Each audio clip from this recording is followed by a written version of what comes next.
Okay, everybody. So we have two of my friends, Yehuda and Randy from Yael Designs. If y'all could introduce yourselves and kind of tell us a little bit about Yael Designs. So I'm Yehuda Sakatu. Um, I guess you could call it second generation in the business. Started in this industry about 35 years ago when I just came to the States with my uncles, and then I sort of took off on my own after. So it started out like a family business, and then you started your own side of it. It was sort of a family business. I was just employed with them when I came to the States, and it started all with just sort of fun for me. Just really liked interacting with people and being in the store, and and then one thing led to another, and all of a sudden I had this group of following where they would come to the store and ask me to design other things for them. And I'm like, okay. And then now 35 years later, and now we're here. Yeah. Yes, and now we are with Yael. And I started Yael in 2001, and actually named it after my sister, Yael. So this is I never knew that about the name. That's beautiful. I did not know that about the name. So it was named after your sister. Yeah, so when we left Iran to Paris, me and my sister, so ever since then we've sort of been always together. And somehow she always had good luck for me. Yeah. So I thought starting the name Yael, it would be a nice way of doing that.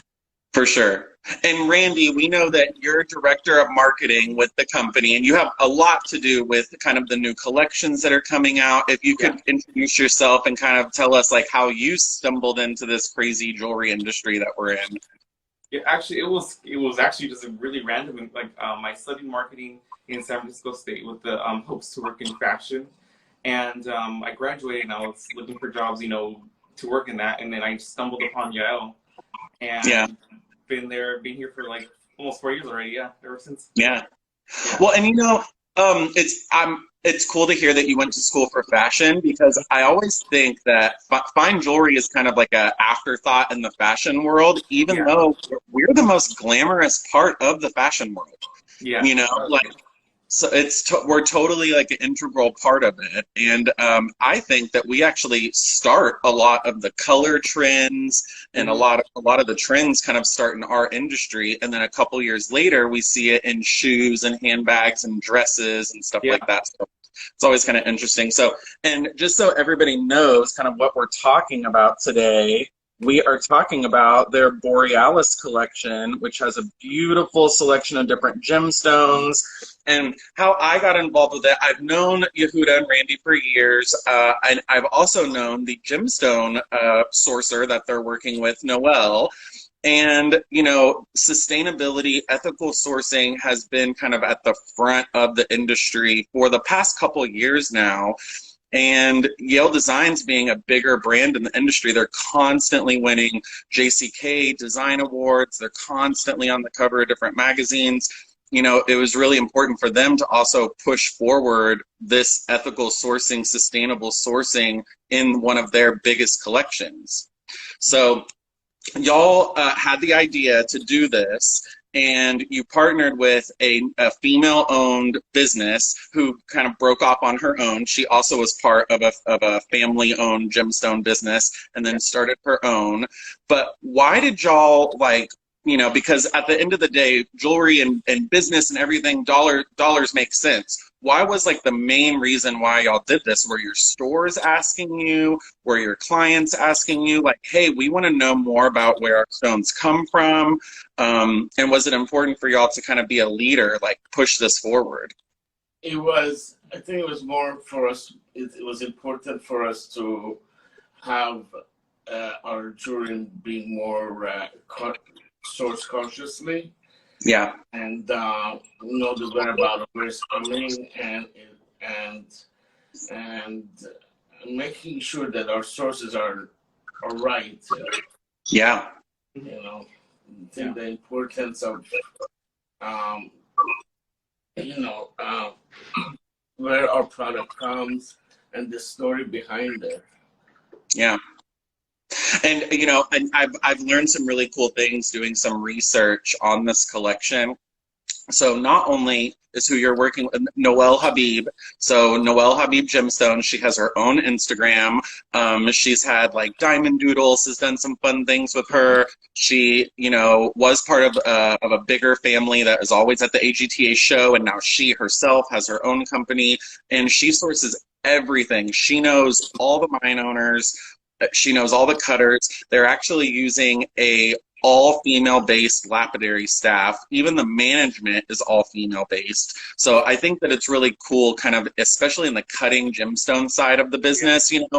We know so many jewelry designers that are women, but now in other sides of the industry, whether it's sourcing or cutting or being the gemstone dealer, that's starting to kind of come into play too.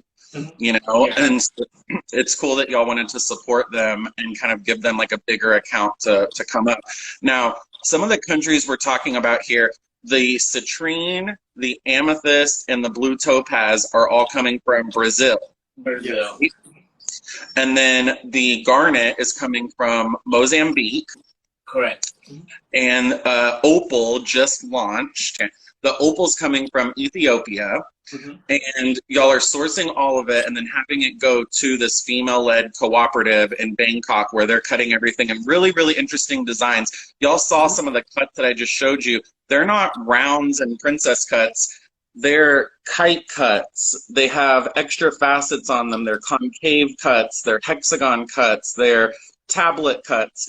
They're really, really, really interesting stones. So this was a year in the works with me and Noelle before we went to production. And her and I sat down and I said, Noelle, I want a unique shape and I want the stones to have full spectrum. So we went a lot back and forth with the cutting of the stone itself. So it's all like very precision cut. And when you're looking at the stone, it's like it's on fire. Yes. So the faceting was really one of the important part of the whole process. Okay, y'all are still there? Yeah. Good. Sorry, I'm switching the camera here for a second. Keep talking to us about the cutting and why that was important to you. The faceting, the way that every stone lusters was very important to us.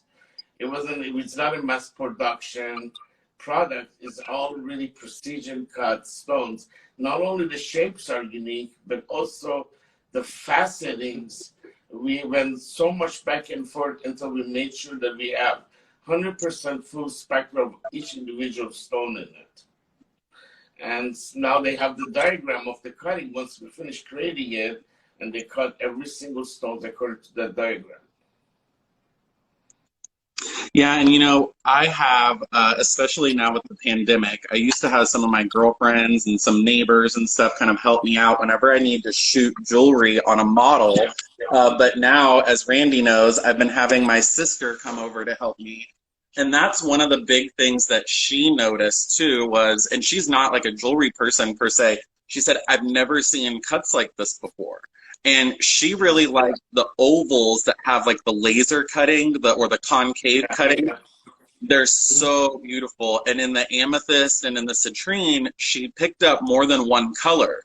Whenever she looked at it, she said, I can see pink and blue and purple in this. And that's that top quality amethyst. And in the citrine, she was seeing whiskey and cognac and orange and yellow and golden colors that you don't really get whenever the gemstone's like flat, Yeah,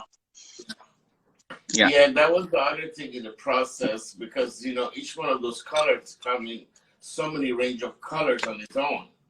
And we wanted to use the top color and we were fine with the pricing and all of that. It wasn't about the pricing for us. It was making sure that you use the top best color.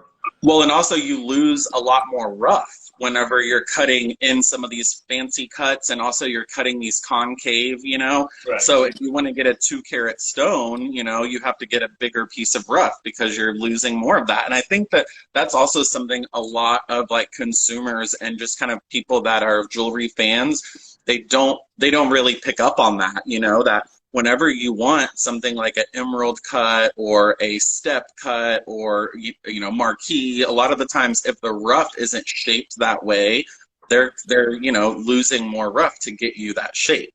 So it's something really, really interesting. So you said that this was a year in the process. And by the way, for those of you, I think you could see those rings, but still that opal is amazing, and that's the kind of fire that it has in the opal. So that's a different ring, but that's the same kind of fire that the opal has. I wanted to make sure people could see it. So could you explain to the audience what like responsible sourcing and traceable sourcing like means to y'all? Because we said, you know, that you know the person that's getting it, but don't you also know some of them own the mines? So it's a full chain that is involved in this. Correct. So the mines are owned by the same people that Noel is sourcing the rough. And in Brazil, now they have governmental regulations where they monitor every process when it comes to mining. Yep. And also the way they handle their employees and the miners that are sourcing it. Both of these come from Brazil. I went twice in the past year, and I can attest to what Yehuda was just saying. They've always been strict with mining, but especially since there was an iron ore mine accident about 3 years ago, they've become especially strict with things. And it really took the whole gemstone industry, even though that was a different industry where the accident happened, they really, really had to step up their game. And so Brazil is probably one of the safest countries to mine in to this day. Yeah. Everything is government regulated. Yeah, and you can't get a mine permit anymore for like 10 years or 100 years. You have to get it reapproved often every year. So this is something now that's happening. And, you know, these obviously are just the type of color that you can see from these gemstones coming from Brazil. And both citrine and amethyst, both of these are in the collection too. It's actually called an amethyst, though, the one. It's like a dark golden color, right? Yeah. Amethyst So actually, like rays of really light yellow to orange. Yes. So actually, I got to heat this citrine myself. I pulled it from the wall after we blasted some dynamite deep down in the mine, and we put it in an oven, like a kiln, and it takes a few days, but I was there for the whole week. And you can actually see on this one stone, not all of them get really dark. Some of them get really light. Yeah. And that all depends on the strength of the purple and the strength of the iron that's in the stone.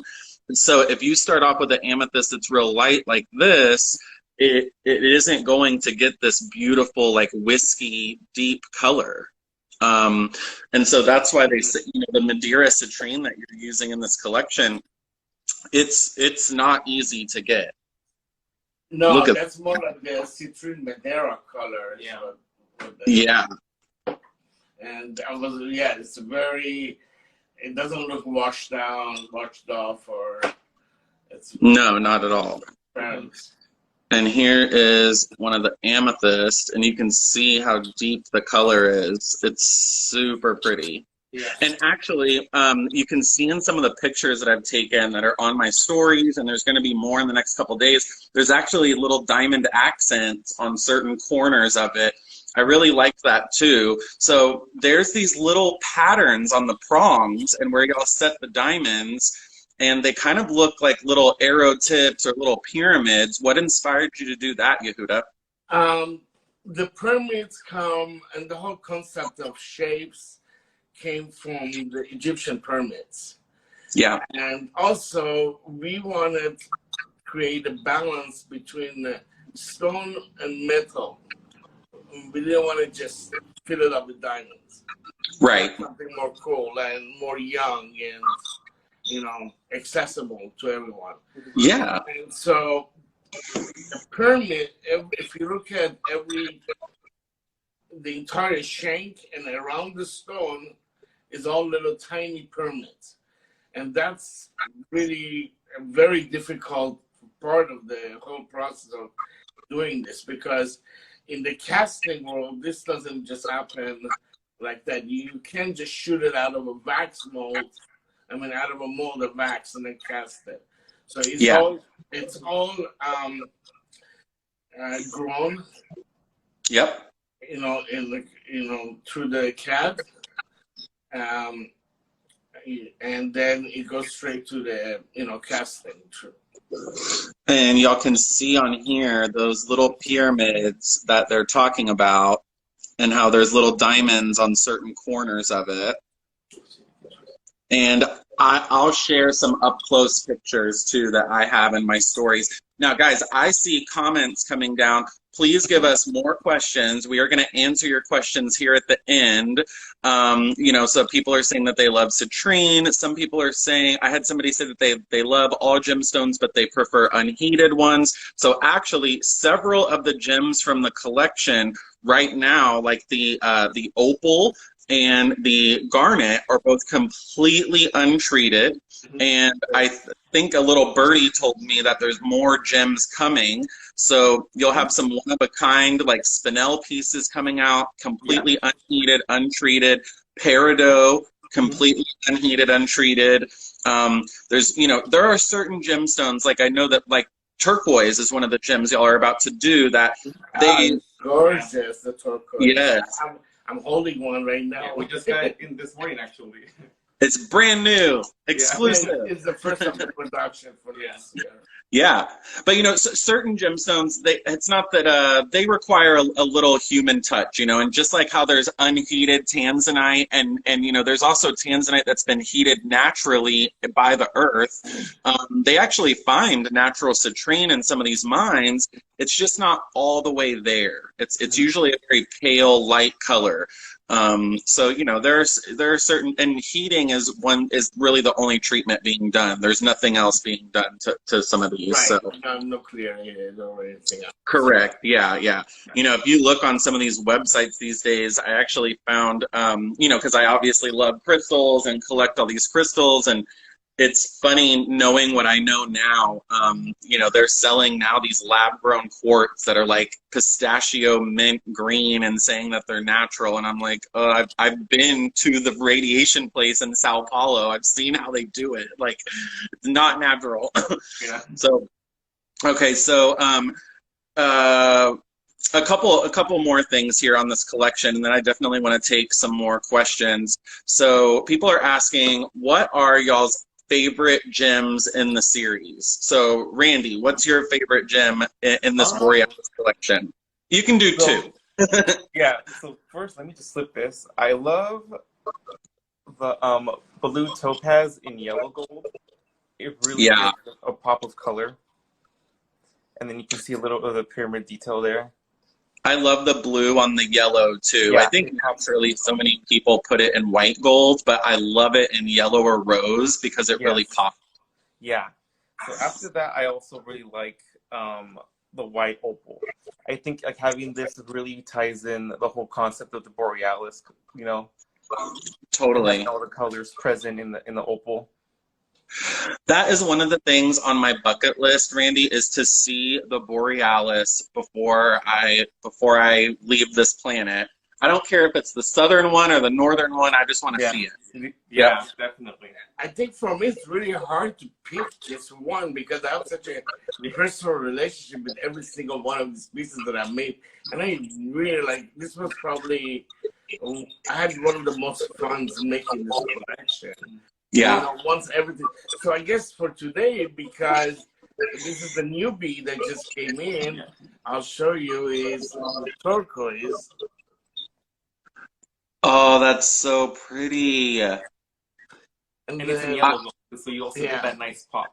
Again, the blue with the yellow. Yeah. It totally pops. And then there is we just did a clover cut in that same collection in Amethyst. That's so cool. I haven't even seen that cut yet. Yeah, No, we're not just yet. getting these, yeah. It's all part of next year's release. And that's the that oval that your sister really likes. Yep. Yeah. There's the oval. And And it looks like lasers. I love the citrine. Again, I like each one of these pieces, but the citrine, Yeah. Yeah. Yeah, totally. And citrine, I think, looks really good with gold just because it kind of plays off the gold. And here is one of the blue topaz white gold. And this is probably my favorite cut. It's my wife has an earring of this. Yep, and I have a pendant too with this. I'm playing with some this week in preparation for this live. I've been photographing some. And I mean, there's no windowing in this, guys. Like, you just see all the way. It's just laser lights all the way. It's so pretty. Here's the pendant real quick, so everyone can see. This is an amethyst in rose gold. It's amethyst and rose gold looks so pretty. Y'all comment what gemstones are your favorites, and also tell us what gems that you would want to see. Like, is there a gem that you would like Yehuda and Randy to source? You know, pink tourmaline, or do like a special color of topaz or something like that. Comment down below with what your favorite gems are so far and what you'd want to see. Okay. So something that we always do here on Third Coast Gems is talk about our personal jewelry collections or pieces of jewelry that kind of mean something to us. So I'm going to start off with a few that I'm wearing today. I've definitely toned it down, guys. Normally I'm wearing normally I'm like Mr. T. You always have really beautiful jewelry on you. Yeah. So today I actually wore my Nicole Tanzanite. And it's an unheated Tanzanite, and you'll see why I'm having a little bit of trouble getting it off. And it is on a bot chain from Thailand that I picked up in Thailand last November whenever I was there. And, oh, look at that Tanzanite. Wow. It's nice. A pretty one. And yeah, it's a cabochon, but it has a keel line to it. I was mistakenly calling it a pear sugar loaf, but my good friend Douglas from Gem Broker told me, you know, the sugar loaves are only the square ones, but it does have like this really cool line on it. It's so beautiful. And I found a high carat gold chain to match Lauren Nicole's high carat, gold. My pinky ring is from my friend Sarah Weinstock, who is also. Wow, that's beautiful. Yeah. And she's also from California, so she's my other California buddies from the South. This is Megan Thorne, and it's a red spinel that I actually had loose for years. And I never knew what to do with it. And I had Megan, who is here in Fort Worth, put it in one of her damask rings for me. Yeah, that's beautiful. And here is my wedding ring that y'all always like so much. And something I thought I'd share is that the diamonds on this are actually from my grandfather's cufflinks. And the sapphire I got loose and then had my friend facet it for me. And so the gold and the diamonds in this are both from my grandparents' jewelry. I inherited a pair of earrings and a watch and a cufflink. Nothing too insane. But I had my jeweler put all of it into this wedding ring for me because it was something I'd actually wear. And so they're always with me. And my last piece I'm wearing today is old mine cut diamonds on a little bracelet. And it's just something kind of classic. It stacks with everything. It has a tension to it.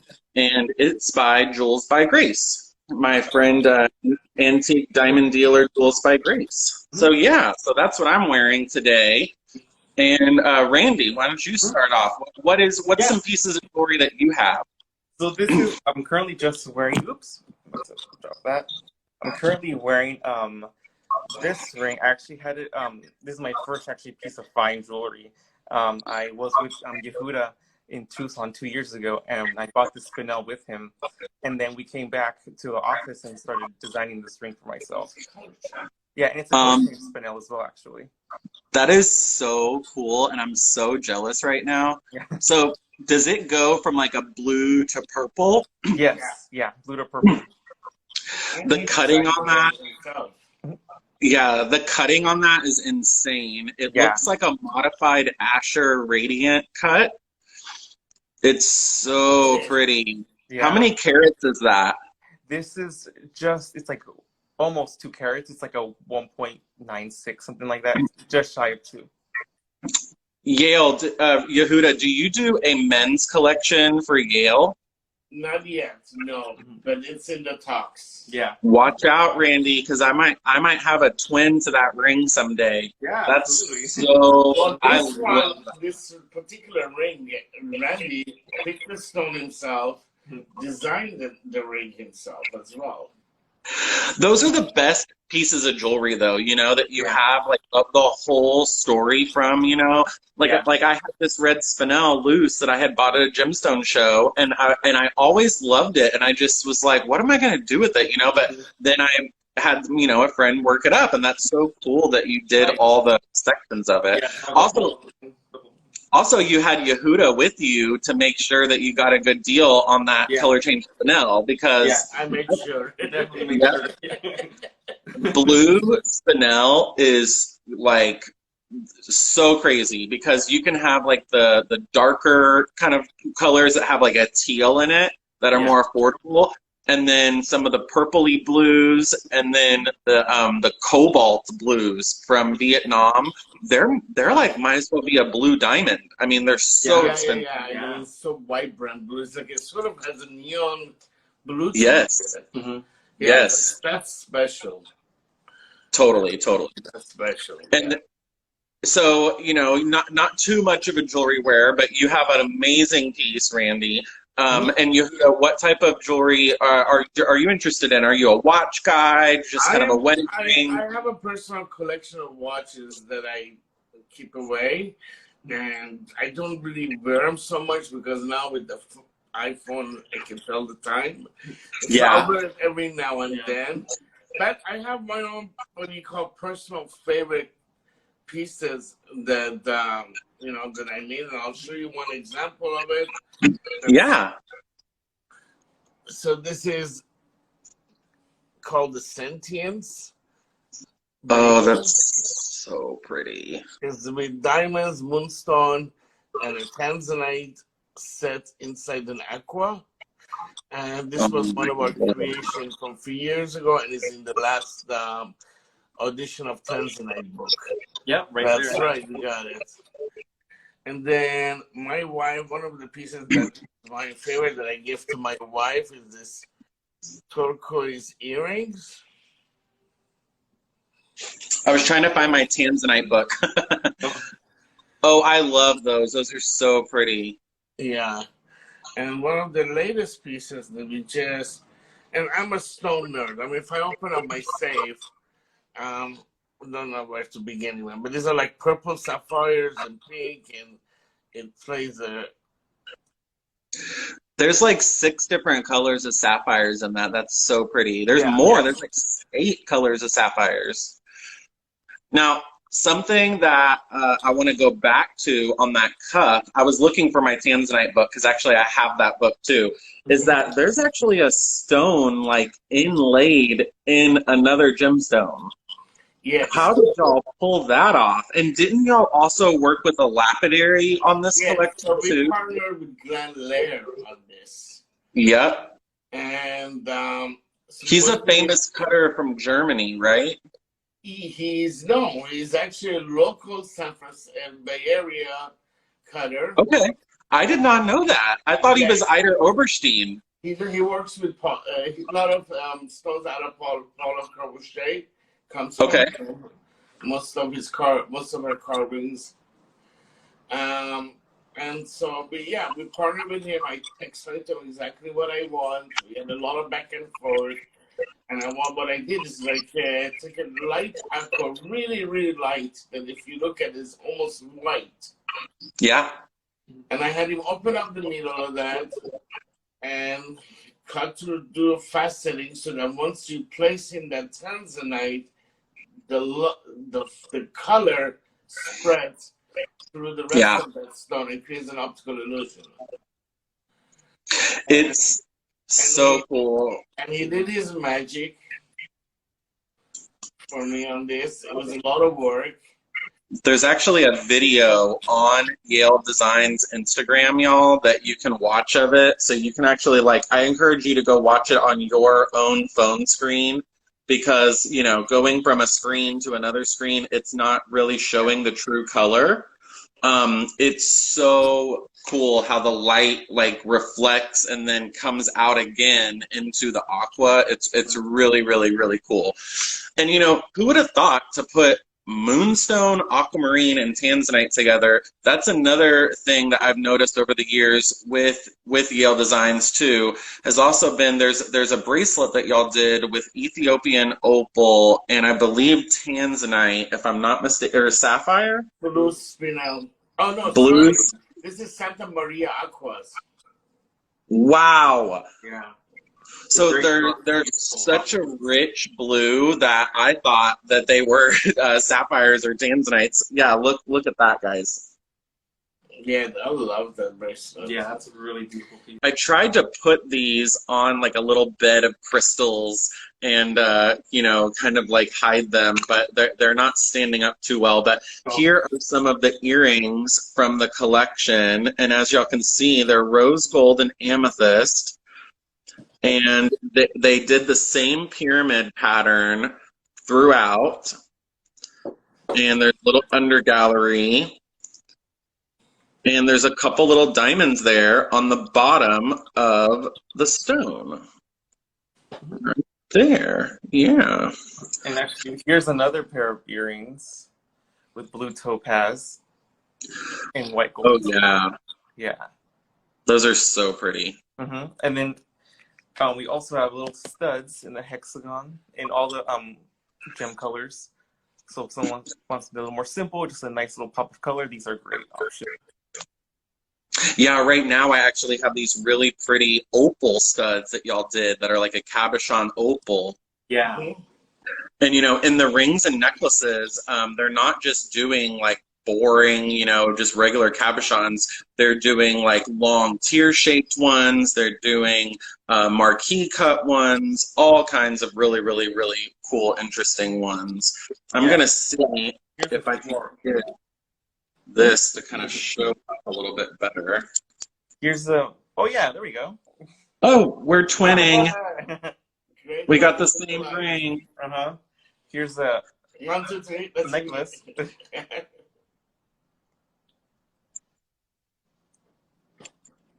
Ah, there we go. Now y'all can actually see the fire. It has a lot of fire in it. And you know, I have, you know, to prepare for this live, y'all graciously sent me, you know, a few collections, and every one, you know, something I've noticed with collections sometimes, you know, there certain ones can be like the same style, but they might be like a totally different color. Not with this Borealis collection, y'all. Every single opal, I think I have 5 pieces. There's like 3 rings, a necklace, and some earrings. Every single opal is like solid rainbow color.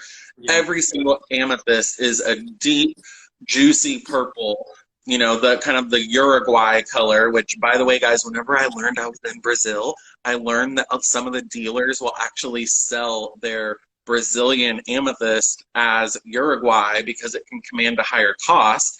And the same thing with emeralds. You know, if it's like top emeralds, they might say, oh, these are Colombian emeralds, but they come from all around the world, you know? And so that's one thing that y'all should realize is whenever a certain gem from a certain country might get kind of a bad rap, you know, people say, oh, well, Montana sapphires are only small. No, I've seen 5-carat ones, you know? They come in bigger sizes. Yeah, totally. For that, but yes. Yeah, yeah, totally. But it's just something that, they're Mother Nature and the earth gives us like a beautiful gambit of everything, Yeah. and never discount a certain place because you never know what might come out of the ground. So, So didn't they just find the biggest rough diamond somewhere in Africa? Like the biggest size? yeah. Yep. And they've also been finding some blue diamonds in Russia, which before, they were only coming from South Africa. There were a few coming from Australia, but they were mainly like a purple violet blue. But Alrosa just I think they found like 6 or 7 big blue roughs. Wow. So yeah, you never know what's going to come out. And okay, so I'm looking here through a couple questions. Oh, and speaking of, Randy's favorite is the blue topaz with the yellow gold. I wanted to show y'all. Here is that's what that blue and yellow looks like. This is not like retouched or anything. This is just with the right light. Yeah. So, and with all the ones I have in my little box here too, if I had 4 hands, I could light them properly, but really, really, really pretty.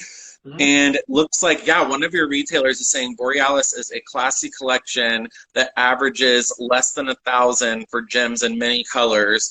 And, that's something else, Yehuda. So why do you obviously wanted the most people to be able to get a piece of Borealis, but I'm sure, especially with what's going on right now with gold prices and with not, picking gems and the gem cutters from the least expensive places, you really wanted to work with small, like women-owned companies. Why was it important to you to bring the cost down, and how did you do it?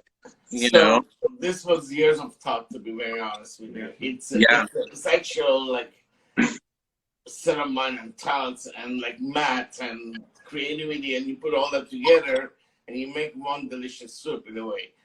But the thing was with this, for years I wanted to create a collection, that was accessible to everyone. And I wanted everyone to be able to afford and have a piece of Yael, and in Yael standard and Yael look. Because most of our products are from $3,500 all the way to over $100,000 in retail. Yeah. And it all really started way before COVID even started. It just happened coincidentally that it was launched right during COVID time.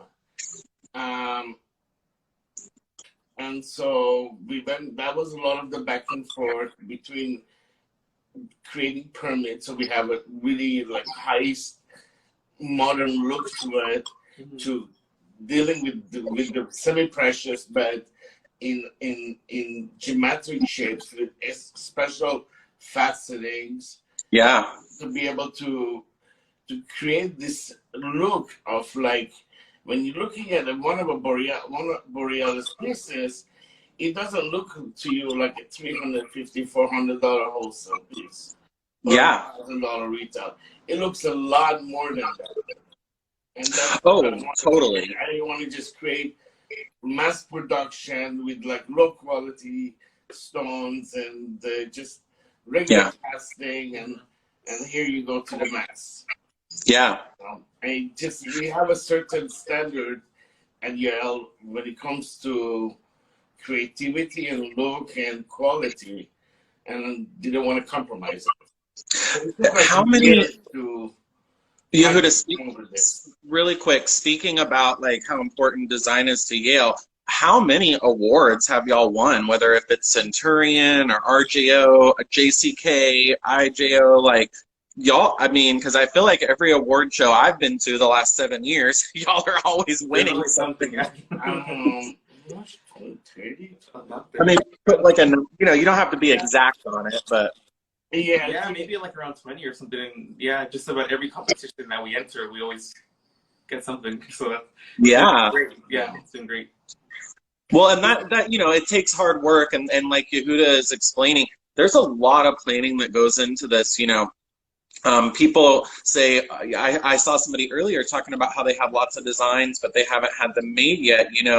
first you start off with the idea and then the designs, and then you have to source everything and like try to make it happen, you know, because if Yehuda and Randy had an idea to do these gems in 8 different colors, well, 5 of them might not even be possible. And I'm sure whenever you were talking to Noelle and to the cutters, they said, you know, I'm sure multiple times, we can't get enough of this, or we can't, you know, find it in this size. And so there was we have had that also, where it says, Noelle came back and says, well, maybe on the Amethyst we might have a situation where we can get this color.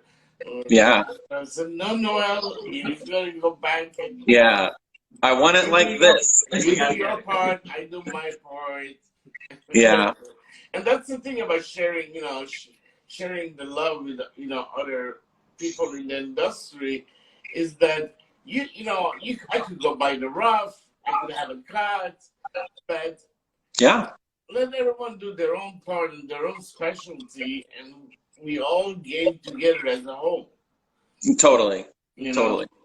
So she'll do her stress on the cutting and the sourcing, and I'll do my stress on production and deliveries. Yeah, correct. Well, and that is one of the things too, like with deliveries. I mean, first of all, like you said, even though this collection was 2-3 years in the planning, you know, it just happened to launch during the middle of this crazy pandemic. Yeah. And so I'm sure that has not been easy. I mean, there hasn't been any shows. There's not really traveling salesmen or women. Everybody's been mailing everything around. And I remember why I was trying to get some of these pieces to photograph. You kept telling me whenever you would send it to a jewelry store as a sample, they would say, no, we're keeping this, make another sample, because they wanted to keep it. Yeah, so this, during COVID, the line went on a tour. And yeah. we went to a store on one of our Florida stores, and he ordered the entire line. Not to mention, about a month ago, he reordered three times of each in that size order again for the holidays. Yeah. Mm-hmm. And then the second store that we went to, and it's one of our top stores in Scottsdale, he said, I'm not sending you the line back. What do you mean you're not sending me the line? No, I'm keeping the line. Go make yourself another collection, another line. Like, yeah, well, I have to really, like, I'm sending this to right orders, you know? Yeah. Like, no, here's your check. I'm sending you a check. Yep.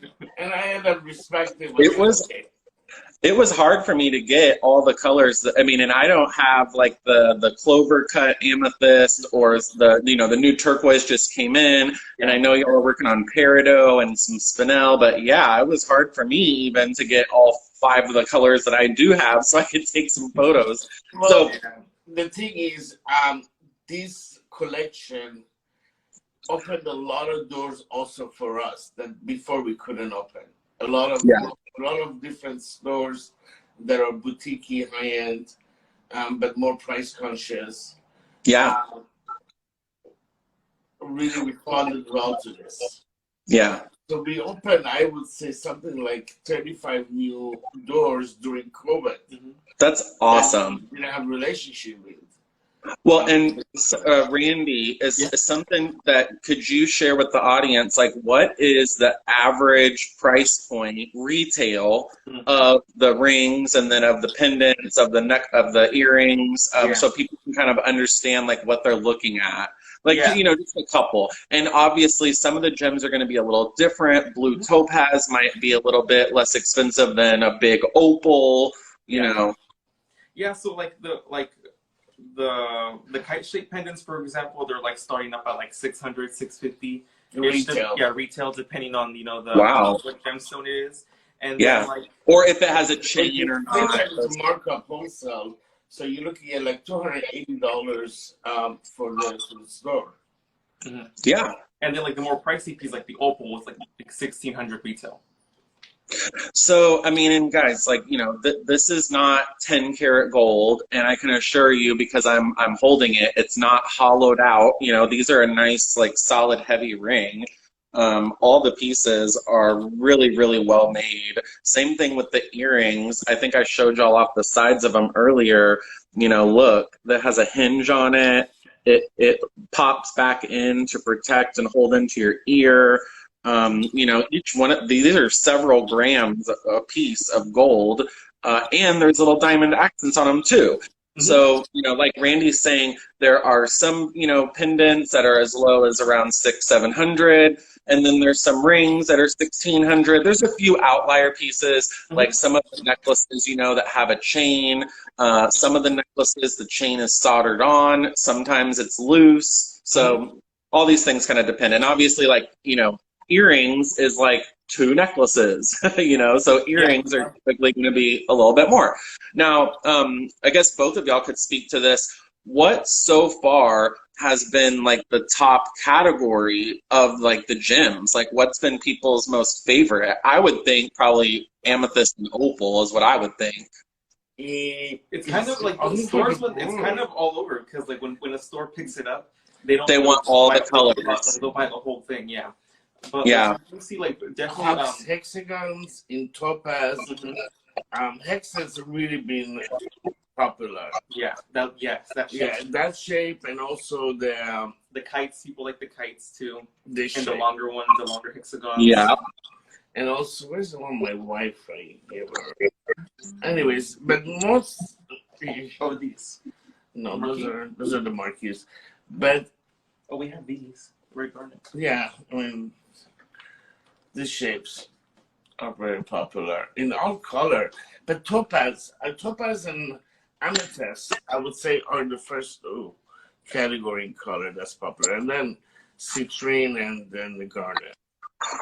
Yeah, and I want to show off these. My sister and my mother, both their birthstones are garnet.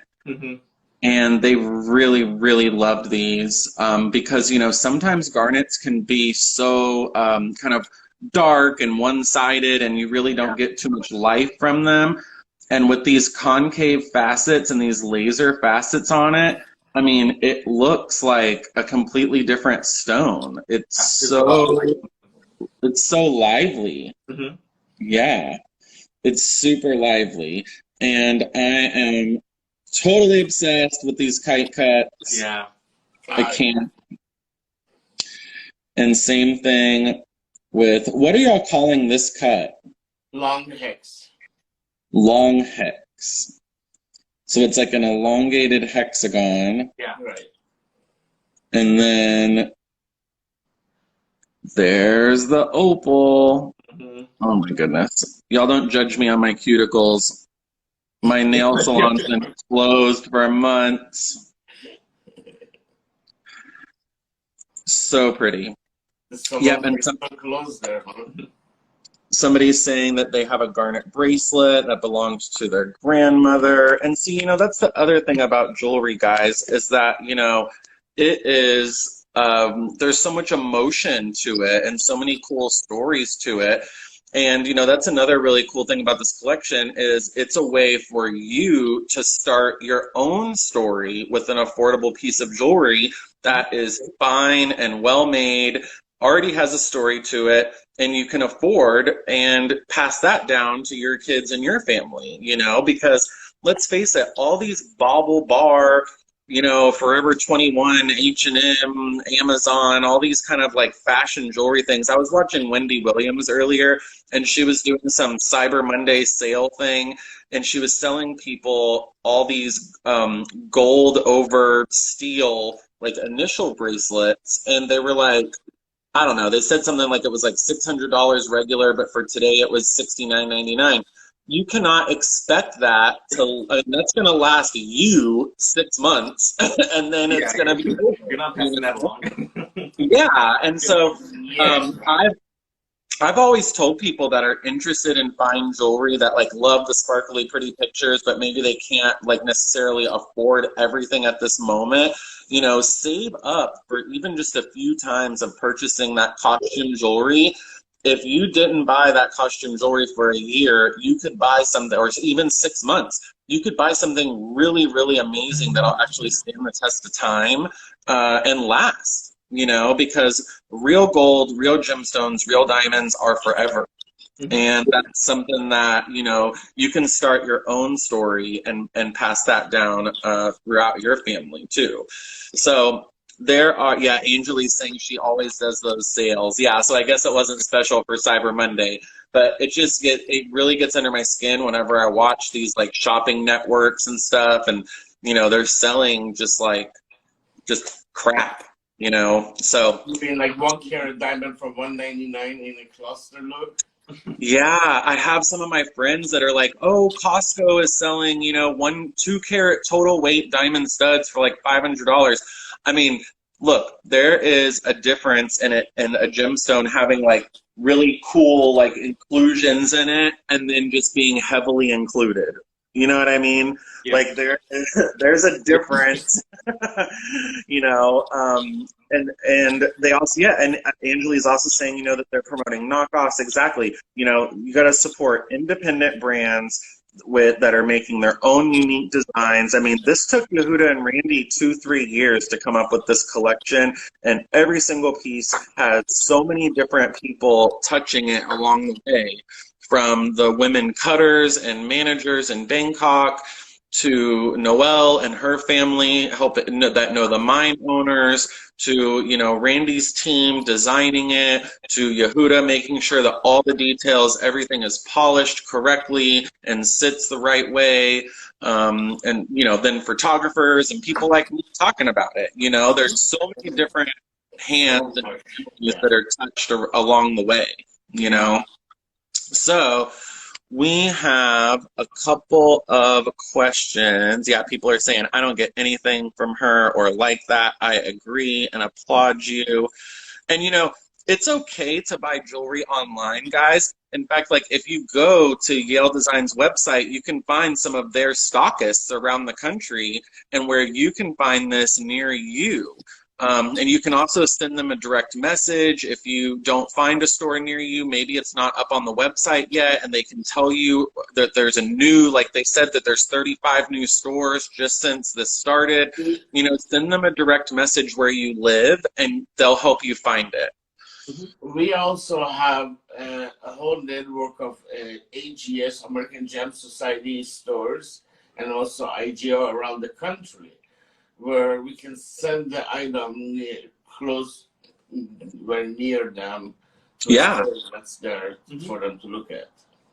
Totally, y'all. Shop small and keep your money local. I mean, everybody's always like, oh, well, why is my Main Street, you know, favorite restaurant closing? Well, you didn't eat there enough, you know? You ate at whatever Chili's and stuff.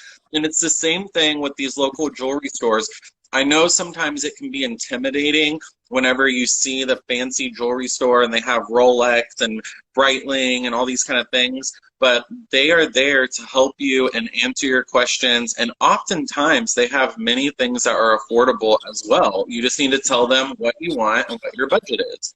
And like Yehuda is saying, you know, DM Yael Designs. If you live in Pensacola instead of Miami, I'm sure that they have a store near you that they can send some of these pieces to, or that might even already have it. You know, I was even thinking about some of these Garnet ones for my mom and sister because they're so affordable.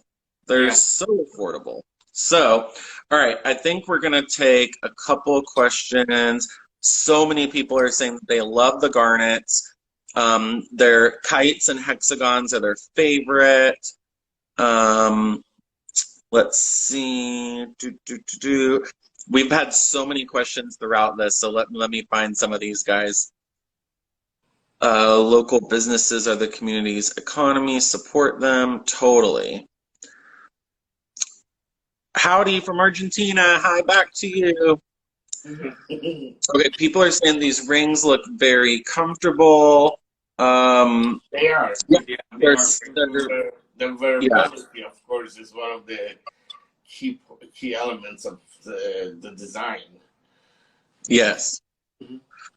Somebody's asking when can we see, like, when will the peridot and the turquoise and the spinel like kind of start to come out?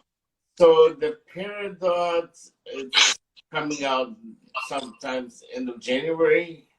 Okay. Turquoise already is in production, and they're slowly coming in as we got the first few over today from production. Yeah. Show off that turquoise one again. That one is so cool.